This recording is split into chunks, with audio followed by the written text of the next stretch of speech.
ጀነት የምገባበትን ሥራ ይንገሩኝ ብለህ ስትጠይቅ የአባት ጓሮ መሰለ እንዴ ዝም ብለህ ሰተት ብለህ የምትገባው? እንዳንተ አይነቱ ሰው ጀነት እንዲህ በቀላል የሚገባ መሰለ እንዴ ብለው አላደናበሩትም። እሱ ከልቡ ስለነበር የጠየቀው ወኢነሁ ለየሲር በጣም ቀላል ነው አሉት። ወመል ሐያቱ ዱንያ እቺ የዱንያ ህይወት ግን አይደለችም ማለት ኢላ መታዑል ጉሩር ጊዜያዊ መጠቃቀሚያ ማታለያና ሽምገላ የሞላባት እንጂ ሌላ አይደለችም ብሎ ተርኪዝ ልናደርግ የሚገባው የአኺራ ህይወት ላይ ነው የነገረን። ዛሬ የምንኖረውን የዱንያ ህይወት በሶስት ባህሪያቶች ደካማነቱን አላህ ገልጾልናል። የዱንያ ህይወትን ዛሬ ካስተዋልነው በሁለት ነገር የተከበበ ነው። ሁሌ ዛሬ ሰላም ካለ የአካባቢ ነገር ረብሻ ይገጥመዋል፣ በረብሻ ይታመሳል። ዛሬ በጤና ላይ ያለ ሰው ነገ በበሽታ ይፈተናል፣ ታሞ ይሰቃያል። ዛሬ ያገኘ የከበረ ሰው ነገ ያጣል፣ ይደህያል ማለት ነው። ዛሬ ደስታ ያልተለየው ሰው ነገ ሐዘን ቤቱ ይገባል። ዛሬ በህይወት ያለ ሰው ነገ ይሞታል። አጠቃላይ የዱንያ ህይወት በሁለት ተቃራኒ ነገር ተከባለች። አንድ ነገር ብቻ አብሯት እንዲዘልቅ አልተፈቀደም። ሁልጊዜ ሰላም፣ ሁሌም ደስታ፣ ሁልጊዜም ማግኘት ማጣት የሌለበት፣ ሁልጊዜም ጤና በሽታ የማይከሰትበት ቢሆን ኖሮ የዱንያ ህይወት አኺራን የምናስብበት ምንም ደቂቃ አይኖረንም ነበር።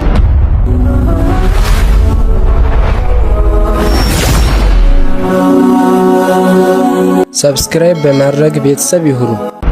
አዑዙ ቢላሂ ሰሚዒል ዓሊም ሚነሽ ሸይጣኒር ረጂም ቢስሚላሂር ረሕማኒር ረሒም አልሐምዱሊላሂ ረቢል ዓለሚን አስሰላቱ ወሰላሙ ዐላ ነቢይሂ ሷዲቂል አሚን ነቢይና ሙሐመድን ሰለላሁ ዐለይሂ ወዐላ አሊሂ ወሰሕቢሂ ወሰለም አጅመዒን አማ ባዕዱ ፈሰላሙ ዐለይኩም ወረሕመቱላሂ ወበረካቱ።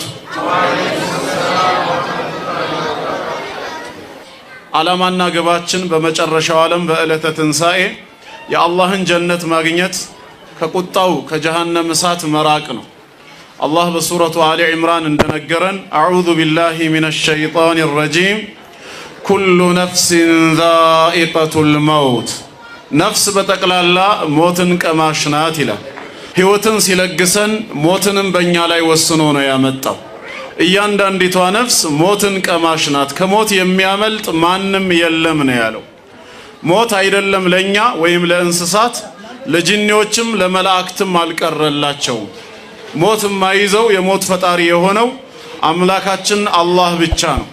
ወተወከል ዐለል ሐይ አለዚ ላ የሙት እንዳለው ፈጽሞ በማይሞተው በሕያው አምላክ በእርሱ ላይ ብቻ ተመካ ብሏል።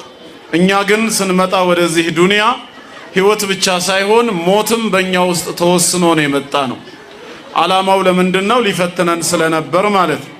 አለዚ ኸለቀል መውተ ወልሐያተ ሊየብሉወኩም አዩኩም አሕሰኑ ዐመላ። ይሄ ዓለም የሥራ ዓለም ስለሆነ የትኛው ስራችን ይበልጥ ያማረ መሆኑን በተግባር ሊፈትነን አላህ ሞትና ሕይወትን ፈጥሯል ማለት ነው። ስለዚህም ነፍስ የተባለ በጠቅላላ ሞትን ቀማሽ ናት ነው ያለው። ሞት የኃጢአት ውጤት አይደለም። የሌላ እምነት ተከታዮች እንደሚያምኑት ሞት በአባታችን አደም ወይም በእናታችን ሐዋ ዐለይሂም ሰላም አለመታዘዝ ሰበብም የመጣ ጉዳይ አይደለም። ሞት ከኃጢአት ጋር ከኸይር ሥራ ጋር ምንም ግንኙነት የለውም። መጀመሪያውኑ ሰው በዚህ ምድር ላይ ሰው ሆኖ ሲፈጠር ዘላለም እንዲኖር አልተፈጠረም። አላህ አስቀድሞ ከሞት ጋራ ነው ሕይወትን የሰጠን። ነሕኑ ቀደርና በይነኩሙል መውት እንዳለው መጀመሪያውንም ሞትን የወሰነው እሱ ራሱ ጌታ አላህ ነው። አደም በጀነት ውስጥ ሳያምፅ ከትዳር አጋሩ ጋር የተከለከለውን የዛፍ ፍሬ ሳይበላ በፊት ራሱ ሞት የሚባል ቀድያ እንዳለ ኢብሊስ ራሱ ያውቅ ነበር። ለዚህ ነው ከጀነት ለአደም ዐለይሂ ሰላም የአክብሮትን ስግደት አልሰግድም ብሎ እንዲወጣ የተባረረ ጊዜ ጌታውን አንድ ነገር ተማጽኗል። ረቢ ፈአንዚርኒ ኢላ የውም ዩብዓቱን። ቀድየቱል ባዕስ የመቀስቀስ ጉዳይ ሞትን ተከትሎ የሚመጣ ነገር ነው። ሰዎቹ እስከሚቀሰቀሱበት ቀን ድረስ ጌታዬ ሆይ አቆየኝ ብሎ መማጸኑ ባዕስ መኖሩን ያሳያል ማለት ነው። ባዕስ ካለ ደግሞ የግድ ሞት ሊኖር ግድ ነው። ሰው ካልሞታ አይቀሰቀስም። ስለዚህ ሞት የሚባለው ቀድያ ገና አደም ጀነት ከመግባቱ ከማመጹ በፊት የተላለፈ መለኮታዊ ፍርድ ነው። እኛም እንሞታለን ነው። ታዲያ ከዛስ ምን ይከሰታል? አየቱ ይቀጥልና ወኢነማ ትወፈውነ ኡጁረኩም የውመል ቂያማ፣ እያንዳንዳችሁ የሥራችሁ ዋጋ ተሞልቶ የሚሰጣችሁ ነገ የውሙል ቂያማ በዕለተ ትንሣኤ ነው። ታዲያ የዛኔ ፈመን ዙሕዚሐ ዐኒ ናሪ ወኡድኺለል ጀና፣ ከጀሃነም እሳት እንዲርቅ የተደረገ ሰውና በአላህ ረሕመት ጀነት እንዲገባ የተደረገ ሰው ፈቀድ ፋዝ፣ በእርግጥም ስኬታማ ሆነ፣ እድለኛ ሆነ ይላል። ትልቁ ፈውዝ ማለት የአላህ ቁጣና ቅጣቱ መገለጫ ከሆነው ከጀሃነም እሳት ርቆ በአላህ ረሕመት ጀነት መግባት ነው። አላህ የጀነት ሰው ያርገን። አላህ በረሕመቱ ይዘንልን።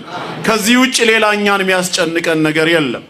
ሙዓዝ ብኑ ጀበል ረዲየላሁ ዐንሁ ረሱል ሰለላሁ ዐለይሂ ወሰለም ዘንድ መጥቶ የጠየቃቸው ይህን ጥያቄ ነው። የሱ ጥያቄም የኛ ጥያቄ ነው። ለሱ የተሰጠው መልስም ለኛም መልስ ነው። እሳቸው ዘንድ መጥቶ አኽቢርኒ ቢዐመሊን ዩድኺሉኒ አልጀነተ ወዩባዒዱኒ ዐኒ ናር ነው ያላቸው። ስለ ዱንያ አልጠየቃቸውም። ከሰዎች ሀብታም መሆንበት ብሎ ስለ ሀብት መጠየቅ ነውር አይደለም። ስለ ጤና ከበሽታ የሚርቅበትን አልጠየቃቸውም። መጠየቅ ግን ይቻላል። እንደዚሁም እድሜው ረጅም እንዲሆን ስለ ረጅም እድሜ በምን መልኩ ነው የሚገኘው አልጠየቀም።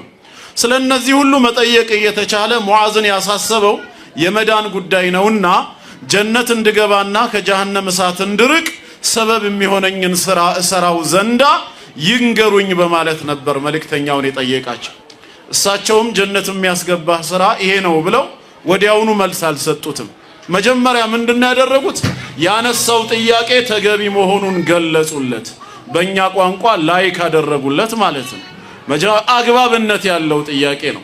ቀጥለው ደግሞ ኮመንት ነው የጨመሩለት። ሶስተኛው ላይ ነው መልስ የሰጡት። ላይኩ ምን ነበር? ለቀድ ሰአልተ አን ዐዚም ነው ያሉት። አንተ አሁን ያነሳው ጥያቄ መነሳት የሚገባው ስለ ትልቅ ጉዳይ ነው ያጠየቀው፣ ትክክል ነው አሉት። አንዳንድ ሰው ጥያቄ ጠይቆ ወዲያው መልስ ካልተሰጠው የጠየቅኩት ትክክል አይደለም እንዴ፣ አጥፍቻለሁ፣ እንደዚህ መጠየቅ አልነበረብኝም እንዴ ሊል ይችላል። ያነሳው መነሳት የሚገባው ትክክለኛ ጥያቄ ነው ብለው ጥያቄውን ላይክ አረጉለት። ቀጠሉና አሁንም መልሱን ሳይሰጡት ምን አሉ? ኮመንቱ ላይ ወኢነሁ ለየሲሩን ዐላ መን የሰረሁ ላሁ ተዓላ ዐለይህ፣ አላህ ላገራለት ሰው ደግሞ ጀነት መግባት በጣም ቀላል ነው አሉት። ጀነት የምገባበትን ስራ ይንገሩኝ ብለህ ስትጠይቅ የአባትህ ጓሮ መሰለ እንዴ ዝም ብለህ ሰተት ብለህ የምትገባው? እንዳንተ አይነቱ ሰው ጀነት እንዲህ በቀላል የሚገባ መሰለህ እንዴ ብለው አላደናበሩትም። እሱ ከልቡ ስለነበር የጠየቀው ወኢነሁ ለየሲር፣ በጣም ቀላል ነው አሉት። ፕሮቮክ አረጉት ማለት ነው። ውስጡ ይቀሰቀሳል። እንግዲያውስ ቀላል ከሆነ ስራውን ይንገሩኝ ዝግጁ ነኝ ማለት ይጀምራል። ነገር ግን እንደዛ ተብሎ ለየሲር ብሎ ቢያቆሙ ኖሮ ሰው በራሱ ስራ እንዳይመካ፣ ለካ በራሴ ስራ እድናለሁ ብሎ ራሱ ላይ ተስፋ እንዳያደርግ ዐላ መን የሰረሁ ላሁ ዐለይህ፣ አላህ ካገራልህ ከወፈቀህ ነው ብለው ደግሞ ያለሱ እገዛ ያለሱ ተይሲር እኛ በራሳችን ጥረት ምንም የምናደርገው ነገር እንደሌለ ነገሩት ማለት ነው። እዚህ ጋር ልፋቱን እየለፋ አላህ ረሕመት ላይ ደግሞ ተወኩል እንዲያደርግ ማለት ነው። ምክንያቱም አላህ ካላገራው ምንም ገር ነገር የለም ማለት ነው። አላህ ያግራልን። ስለዚህ የሙዓዝ ጥያቄ የኛም ጥያቄ ነው። ሁላችንንም የሚያስጨንቀን የመዳን ጉዳይ ነው። ነፍሴ ነገ የውሙል ቂያማ የአላህ ቁጣና ቅጣት መገለጫ ከሆነችው ከጀሃነም እሳት ርቃ እንዴት ጀነት ታገኛለች ነው። ቁርአንም ያለው ይሄንን ነው። በአላህ ረሕመት ከእሳት ርቆ ጀነት የተገባ ሰው በእርግጥም ዳነ ካለ በኋላ አላህ የምድራዊ ዓለምን ጉዳይ ደግሞ ሲነግረን ወመል ሐያቱ ዱንያ፣ እቺ የዱንያ ህይወት ግን አይደለችም ማለት ኢላ መታዑል ጉሩር፣ ጊዜያዊ መጠቃቀሚያ ማታለያና ሽምገላ የሞላባት እንጂ ሌላ አይደለችም ብሎ ተርኪዝ ልናደርግ የሚገባው የአኺራ ህይወት ላይ ነው የነገረን። ዛሬ የምንኖረውን የዱንያ ህይወት በሶስት ባህሪያቶች ደካማነቱን አላህ ገልጾልናል። በዚህ አየት መሰረት ከስሙ ጀምሮ አላህ ዱንያ ብሎ ነው የጠራት። ደና ከሚለው ግስ ርቢ ሆኖ ነው የመጣው። ደና ማለት ቀረበ ማለት ነው። ዱንያ በዚህ ስያሜ ለምን ተጠራች? ነገ ለመጥፋት ለመወገድ የቀረበች ስለሆነች ማለት ነው። ዘለቄታ የሌላት አጭር ህይወት ነች ነው። እንደገና በውስጧ ያለው ጸጋ መታዕ ተብሎ ነው የተጠቀሰው። መታዕ ማለት ጊዜያዊ የሆነ መጠቃቀሚያ ከባለቤቱ ጋር ረጅም ጊዜ የማይቆይ ማለት ነው። እንደዚሁ ደግሞ ዋስትና የሌለው ስለሆነ አልጉሩር ማታለያ ሽንገላ የበዛባት መሆኗን አላህ ገልጾታል። የዱንያ ህይወትን ዛሬ ካስተዋል ነው በሁለት ነገር የተከበበ ነው። ሁሌ ዛሬ ሰላም ካለ የአካባቢ ነገር ረብሻ ይገጥመዋል፣ በረብሻ ይታመሳል። ዛሬ በጤና ላይ ያለ ሰው ነገ በበሽታ ይፈተናል፣ ታሞ ይሰቃያል። ዛሬ ያገኘ የከበረ ሰው ነገ ያጣል፣ ይደህያል ማለት ነው። ዛሬ ደስታ ያልተለየው ሰው ነገ ሐዘን ቤቱ ይገባል። ዛሬ በህይወት ያለ ሰው ነገ ይሞታል። አጠቃላይ የዱንያ ህይወት በሁለት ተቃራኒ ነገር ተከባለች። አንድ ነገር ብቻ አብሯት እንዲዘልቅ አልተፈቀደም።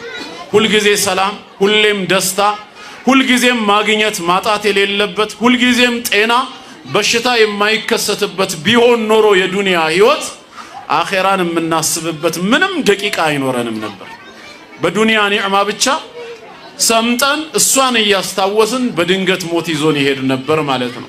ግን አላህ የፈጠረን ለአኺራ ስለሆነ አኺራን እንድናስታውስ እንቅፋቶችንም አብሮ አደረገ ማለት ነው። اللهم العيش عيش الآخرة እንዳሉት ረሱል አለይሂ ሰላቱ ወሰላም እውነተኛ ኑሮ የአኺራ ኑሮ ነው። ስለዚህ ሁላችንም ሊያሳስበን የሚገባው እንዴት ነው በአኺራ ያን የዘለቄታ ህይወት የምናገኘው፣ እንዴት እንድናለን የሚለው ነው። በዚህ ዙሪያ አንዱን ነጥብ ብቻ ነው አሁን መናገር የምፈልገው። ለመዳን ከሚያግዙን አንዱና ዋነኛው ወደ አላህ በተውበት በኢስቲግፋር መመለስ። ኃጢአታችን በዝቷል፣ ወንጀለኛ ሆነናል። እምንሰራው መልካም ስራ እየቀነሰ መጥፎ ስራችን እየጨመረ እየበዛ መጥቷል። ድልም ደስታም ሰላምም ርቆናል። ዛሬ ሁሉም እያማረረ ነው ያለው ስለ ኑሮ ውድነት፣ ስለ ሰላም እጦት። በየጊዜው የሚሰማው ነገር እየከፋ ነው የመጣው።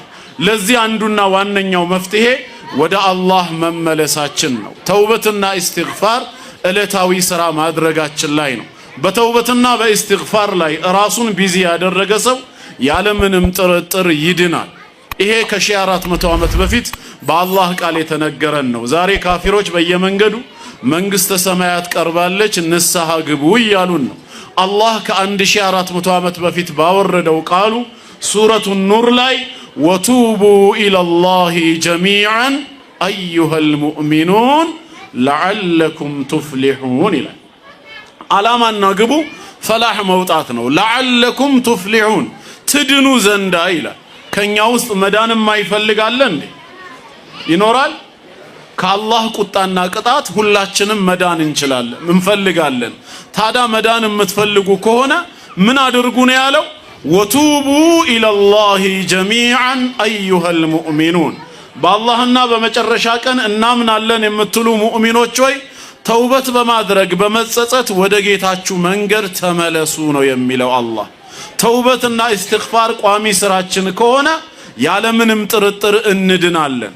ተውበት ያላሰረዘውን ኃጢአት፣ ኢስቲግፋር ምህረት ያላስገኘለትን ወንጀል መልካም ስራችን በፍጹም ሊያስመረው አይችልም ነው። ስለዚህ መሆን ካለበት ተውበትና ኢስቲግፋር ሁሌም ቀዳሚ ስራችን ሊሆን ይገባል ማለት ነው። ከነ ኃጢአታችን ከሞትን ነገ አላህ ፊት ከቀረብን ሰው ከነ ወንጀሉ ጀነት በፍጹም አይገባም ከመጥራቱ በፊት። ዱንያ ላይ በተውበት በኢስቲግፋር ካላጠራ ነው ወይ በቀብር ቅጣት በአኺራ ጭንቀት ካልቀለለ ያ ዋጋም ያስከፍለን ጀሃነም እሳት ነው የሚሆነው። ጀሃነም እሳትን የሚቋቋም ሰውነት ከሌለን ከአላህ ቅጣት ማምለጥ አንችልም የምንል ከሆነ ተውበትና ኢስቲግፋር ዕለታዊ ስራችን መሆን አለበት። ወንድሞቼ እህቶቼ፣ ተውበት ለማድረግ የተራዘመ ወቅት አይጠይቅ የደቂቃ ስራ ካልሆነ በቀር። ተውበት ለማድረግ የተለየ ስፔሻል ቋንቋ አይጠይቅም። በምን መልክ ነው ወደ አላህ የምመለሰው ተብሎ አረብኛ ወይ ሌላ ቋንቋ ማጥናትን አይጠይቅም። ተውበት ለማድረግ የተለየ ቦታ ላይ መገኘት አለብን የሚልም ነገር የለም። የግድ መካ ኡምራ ስናረግ ወይ ሐጅ ላይ መሆን አይደለም ያለበት። ተውበት ለማድረግ የተለየ ወር የረመዳን እስኪ ይምጣ ብለን እሱ እስኪመጣ ድረስም ወቅትን የሚጠይቅ አይደለም። ተውበት ለማድረግ ሐቂቃ አላህ ከወፈቀን አንድ ነገር ብቻ ነው እንደ መስፈርት የሚጠይቀው። ያም ምንድነው? የተሰበረ ልብ ነው የሚፈልገው። ኃጢአተኛ መሆኑን ያመነ በዚህ ኃጢአቱ ሰበብ ጌታው ሊቆጣውና ሊቀጣው ከወሰነ ከሱ ቁጣና ቅጣት የራሱ ረህመት ካልሆነ በቀር ማንም ሊያድነኝ ሊያስጥለኝ አይችልም ብሎ የፈራ ልብ አላህ ይጠብቃል። ከሱ ውጭ ካለ ነገር ተስፋ ቆርጦ ወደ አላህ የሚመለስ ልብ ነው የሚፈልገው። እንዲህ አይነትን ልብ ያዘጋጀን ጊዜ እድሜ ልክ የሰራነው ወንጀል በአንድ ጀንበር ተውበት ወይም ኢስቲግፋር ሰበብ ሙሉ በሙሉ ምህረት ሊያገኝ ይችላል። አላህም በቃሉ ሱረቱ ዙመር ላይ እንደነገረን ቁል ያ ዒባዲየ አለዚነ አስረፉ ዐላ አንፉሲሂም፣ በነፍሶቻችሁ ላይ ወሰን ያለፋችሁ ድንበር የጣሳችሁ ባሮቼ ሆይ ላ ተቅነጡ ሚን ረሕመቲላህ፣ ከኔ ከጌታችሁ ከአላህ እዝነት በፍጹም ተስፋ እንዳትቆርጡ ይላል። እኔ እንደሆንኩኝ ኢነላሃ የግፊሩ ዙኑበ ጀሚዓ፣ ወንጀሎችን በጠቅላላ የምምር አምላክ ነኝ። ኢነሁ ሁወል ገፉሩ ረሒም፣ እኔ ማለት ለባሪያዎቼ መሐሪ አዛኝ አምላክ ነኝ ነው የሚለው። ራሱ ቀድሞ ይቅርታ ጠይቁኝ እምራችኋለሁ ያለ ጌታ ከሆነ ተውበት አድርገን ተጸጽተን ወደ አላህ መንገድ ልንመለስ ይገባናል ነው። ኃጢአትን ሁሉ ሊያስምረው የሚችል ተውበት ብቻ ነውና ነው። መዳንም የሚገኘው በዚሁ ተግባር ነው። ስለዚህ ሁላችንም ተውበት ኢስቲግፋር ቋሚ ስራችን መሆን አለበት። ቅድም ያስጨንቁናል ያልናቸው የሰላም ጉዳይ፣ የኑሮም ውድነት የመሳሰለው ራሱ በዚሁ በኢስቲግፋር በተውበት ውስጥ ነው አብሮ የሚስተካከለው።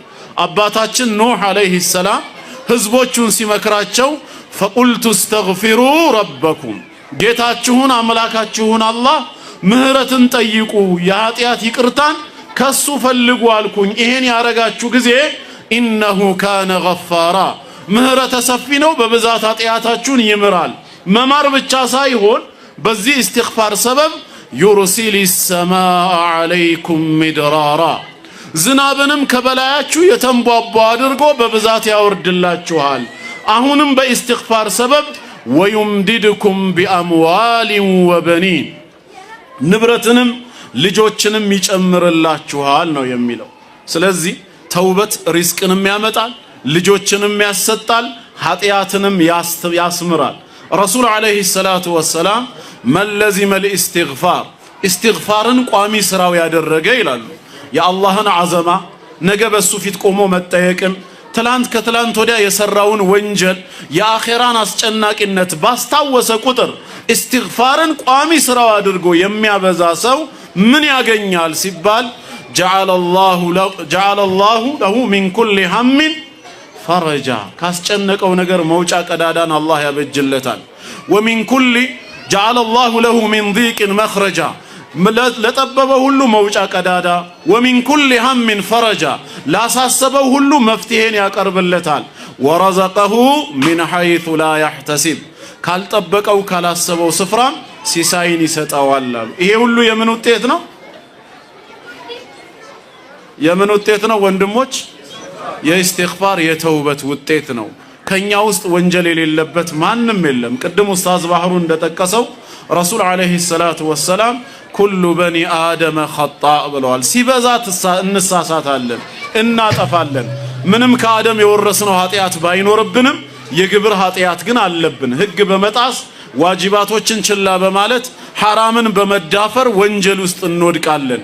ግን ትልቁ ነገር ወንጀል ላይ መውደቁ ሳይሆን ከዛ ወንጀል አለመመለሱ ነው አደጋው። ሐዲሱም ያለው ወኸይሩል ኸጣኢን አተዋቡን ነው። በብዛት በተውበት በኢስቲግፋር የሚመለሱት ከተሳሳቾች በላጭ ናቸው ነው የሚለው። አላህ ታጋሽ ጌታ ስለሆነ ከቁጣው በፊት ትግስቱ ስለቀደመ ከቅጣቱ በፊት ምህረቱ ስለሰፋ ዝም አለን እንጂ እንደ ወንጀላችን ቢሆን ኖሮ ማ ተረከ ዐላ ظهرها ሚን ዳባ እንዳለው አንዳችንንም ሳያስቀረን ከምድር ገጽ ያጠፋን ነበር። ግን እድል እየሰጠን ነው።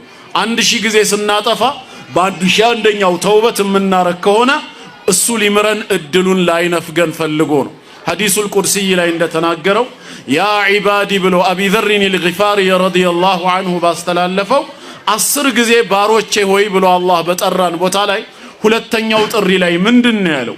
ኢነኩም ትኽጢኡነ ቢልለይሊ ወነሃር፣ በቀንም በሌሊት በብዛት ታጠፋላችሁ፣ ትሳሳታላችሁ።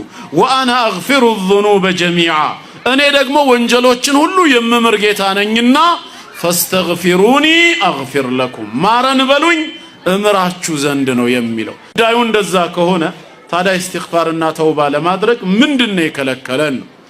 ወይ ጥፋታችንን አላመንም አልተቀበልንም። አንድ ሰው እኮ ለይቅርታም ያነሳሳ ልብ የሚኖረው ጥፋቱን አምኖ ሲቀበል ነው። ይሄ በቀላል ምሳሌ በራሳችን ህይወት ምናየው ነው። ወንድምህን ይቅርታ ጠይቀው ስትባል ምን አድርጌ ነው ይቅርታ የምጠይቀው ብለ በትዕቢት የምትወጠረው ለምንድን ነው? ጥፋተኛ አይደለሁም ብለ ስላመንክ ነው። ሐቂቃ እንደበደልከው እንደዘለምከው ጥፋተኛ መሆንህን ውስጥ የነገረ ጊዜ እኮ ሰላም አይሰጥህም። ራስህም ከቻልክ ደውለ ካልቻልክ እንኳን ሰው ጣልቃ ገብቶ እንዲያስታርቃችሁ ይቅርታ እንድትጠይቅ ውስጥህ ይፈልጋል። ለምን ተጸጽተሃል? ሰላማዊ እንቅልፍ እንደማተኛ አውቀሃል። ስለዚህ ጥፋተኛ መሆንን ያመንክ ጊዜ አጥፍቻለሁ አፍ በለኝ ለማለት አይከብደንም። አላህንስ ይቅርታ ለመጠየቅ ምንድነው እንደዚህ እንዲከብደን ያደረገው? ወንጀሉን አላመንበትም ነው? ጥፋተኛ መሆንን ማመን ይቅርታ ለመጠየቅ ትልቅ አጋዥ ነው፣ ሰበብ ነው። ለዚህ አደምና ኢብሊስ ለኛ ትልቅ አርአያዎቻችን ናቸው፣ ትምህርት የምንወስድባቸው። ሁለቱም በጀነት ውስጥ ጥፋት አጥፍተዋል። አንደኛው የታዘዘውን እምቢ ብሎ፣ ሌላኛው ደግሞ የተከለከለውን ተዳፍሮ ማለት ነው። ዛሬ እኛ የሁለቱንም ኃጢያት ነው እየሰራን ያለነው። ብዙ የታዘዝናቸው ዋጅባት የምንተዋቸው አሉ፣ የተከለከልናቸው ሙሐረማት የምንዳፈራቸው አሉ። ግን እጣ ፈንታችን የማን እንዲሆን እንፈልጋለን? የአደም ወይስ የኢብሊስ? አደም አለይሂ ሰላም አላህ የከለከለውን ነገር ከሚስቱ ጋር በመሆን በጀነት አትብላ የተባለውን አትቅረብ የተባለውን የዛፍ ፍሬ ወስዶ በልቷል። ኢብሊስ ደግሞ እንደዚሁ ለአደም የአክብሮትን ስግደት እንዲሰግድ ከመላእክት ጋር አብሮ ታዞ ነበር፣ አልሰገደም። ከአደምም ከኢብሊስም ማዕሲያ አመጽ ተገኝቷል ማለት ነው። በውጤቱ ግን ጌታ አላህ አደምን ይቅርታ አደረገለት፣ ኢብሊስን ግን በቁጣው እንዲዘወትር ወሰነበት። ለምን? ሁለቱም የሱ ባሮች ናቸው። አላህ ደግሞ በባሪያዎቹ መሃል አያዳላም በፍጹም። ምህረቱ ለሁሉም ሰፊ ነው። ጉዳዩ ያ ከሆነ አንዱን ለምንድን ነው የማረው? ሌላኛውንስ ለምንድን ነው ምህረት የነፈገው? እዛ ጋር ያለው የነሱ ረደል ፊዕል ለኛም ትልቅ ምሳሌ ነው። አደም ጥፋቱን ካጠፋ በኋላ በጌታ አላህ ከጀነት ውጣ አልተባለም፣ ጥያቄ ነው የቀረበለት። አላህ ማስረጃን ሳያቆም ዑዝርን ሳያዳምጥ የሚቀጣ ጌታ አይደለም። ስለዚህ አትብሉ ያላቸው ጊዜ ያንን ዛፍ ቀርበው ሲበሉ ውጡ ከጀነት አላለም። ፈናዳሁማ ረቡሁማ ጌታቸውም ምህረት ባዘለ ንግግር ጠራቸው። አለም አንሃኩማ አን ትልኩማ ሸጀራ አለ። ማስረጃ ሲያቆም ኢቃመቱል ሑጃ ከዚች ዛፍ መጀመሪያ ከልክያቸው አልነበረም ማለት። ባይከለከላቸው ኖሮ በመብላታቸው ምክንያት ኃጢአተኛ ተደርገው አይከሰሱማ። ስለዚህ አላህ በሱ በኩል ምንም ክፍተት እንደሌለ ማስረጃ ሲያቆምባቸው ቀድሞውኑ ይህን ዛፍ እንዳትቀርቡ ከልክዬ አልነበረም ማለት። አዎ ከልክለሃል። ምክንያቱም ወላ ተቀረባ هذه الشجرة فتكونا من الظالمين የሚለው ማስረጃ አለና። እንደገናስ ወአቁል ለኩማ ኢነ الشيطان لكما عدو مبين በሸይጣን እንዳያሳብቡ ደግሞ እርሱ ጠላታችሁ ነው እንዳያሳስታችሁ ተጠንቀቁትስ ብዬ አልነበረም ማለት ብለዋል።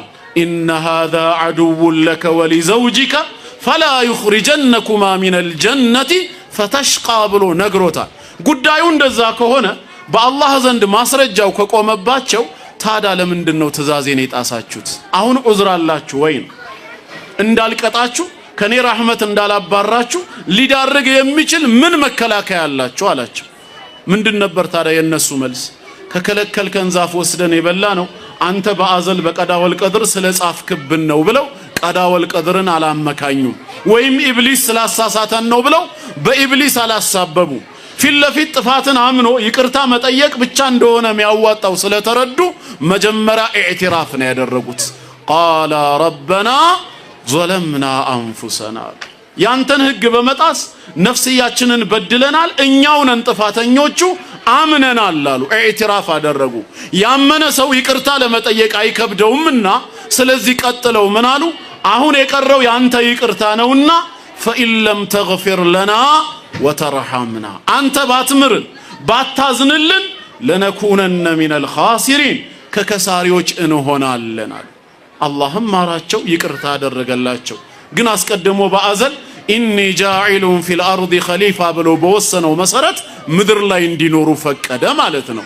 ነገር ግን ነገ የውሙል ቂያማ በዚህ ጥፋት ተጠያቂ እንዳይሆኑ ምህረቱን ለገሳቸው ማለት ነው። ስላመኑ ስለተጸጸቱና ይቅርታ ስለጠየቁ። ወደ ኢብሊስም ስንመጣ ለአደም እንዲሰግድ ከመላእክት ጋር ታዞ እያለ እነሱ ሲሰግዱ እሱ ግን አልሰግድም ብሏል። ስላልሰገድክ ግን ውጣ አላለውም ጌታችን አላህ ከነበረበት ረሕመት። እሱንም ጠየቀው። አደምን የጠየቀው አላህ ቃለ ያ ኢብሊሱ ማ መነዐከ አን ተስጁደ ኢዘ አመርቱክ። ያቃል እኮ ውስጡን፣ ነገር ግን ሁጃ ማቆም ይፈልጋል። አንተ ኢብሊስ ሆይ ለአደም ከመስገድ ያዘዝኩ ጊዜ ምንድነው የከለከለህ አለው። ዑዝር አለ? ስጁድ እንዳያደርግ ስፓይናል ኮርዱ ተበላሽቶ ከሆነ ጀርባው ላይ ሌላ ችግር ካለበት ያቅርብ። አላህ ሁጃ ማቆም ይፈልጋል። ምክንያቱን ግን ከሱ መስማት ፈልጓል። ምንድነው ምክንያትህ አለው። አሁን ኢብሊስ የመለሰው ረደል ፊዕል ነው። እዚህ ጋር እንደ አደም ጥፋቱን አምኖ ጌታዬ ሆይ አጥፍቻለሁ ይቅርታ አድርግልኝ ቢል ኖሮ አደምን የማረው የአላህ ምህረት ለኢብሊስም ይተርፈው ነበር። ነገር ግን ኢብሊስ ምንድነው መጀመሪያ ከሰራው ወንጀል የከፋ ወንጀል ውስጥ ገባ። የመጀመሪያው አደሙ ሱጁዲሂ ለአደም አለመስገዱ ቢዛቲሂ ኩፍር አይደለም፣ ማዕሲያ ነው፣ ወንጀል ነው። ኩፍር ውስጥ እንዲገባ ያረገው ግን ለዚህ ወንጀል ያነሳሳው ምክንያት ስለነበር ያን ምክንያት ነው አውጥቶ የዘረገፈው። ቃለ አነ ኸይሩም ሚን፣ እኔ እኮ ከሱ እሻላለሁ አለ። እንዴት እታዘዛለሁ ለበታቼ እንድሰግድ? ኸለቅተኒ ሚን ናሪ ወኸለቅተሁ ሚን ጢን፣ እኔን ከእሳት ፈጥረኸኛል፣ እሱን ከጭቃን የፈጠርከው፣ ከኔ ለሚያንስ ፍጥረት እንዴት እሰግዳለሁ አለ። ኢብሊስ እያየ የነበረው እንድሰግድ የታዘዝኩት ለማን ነው የሚለውን እንጂ እንድሰግድ ያዘዘኝ ማን ነው የሚለውን አልነበረም።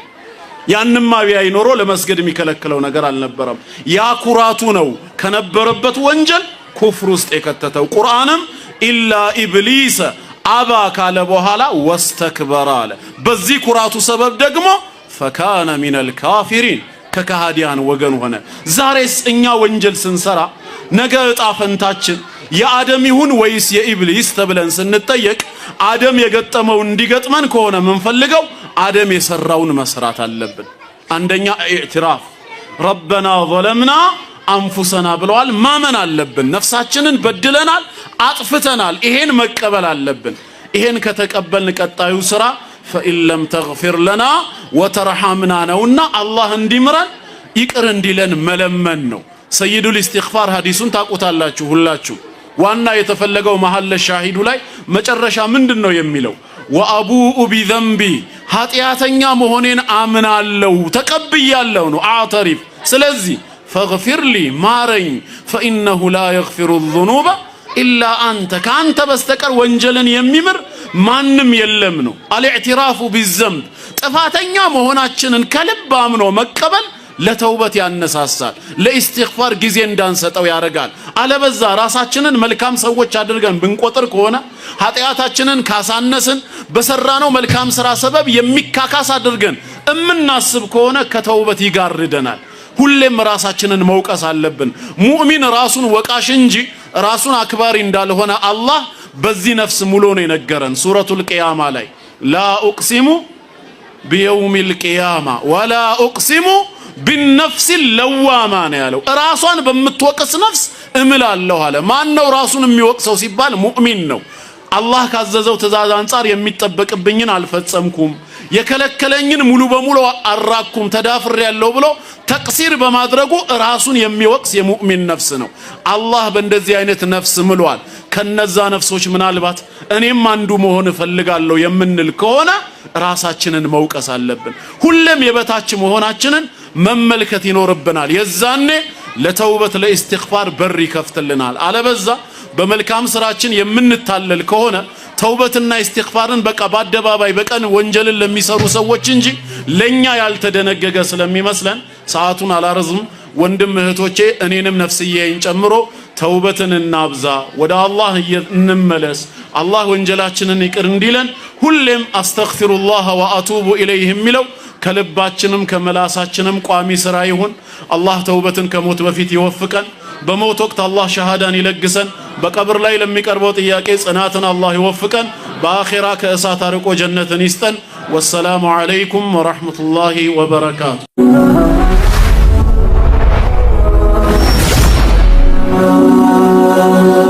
ሰብስክራይብ በማድረግ ቤተሰብ ይሁኑ።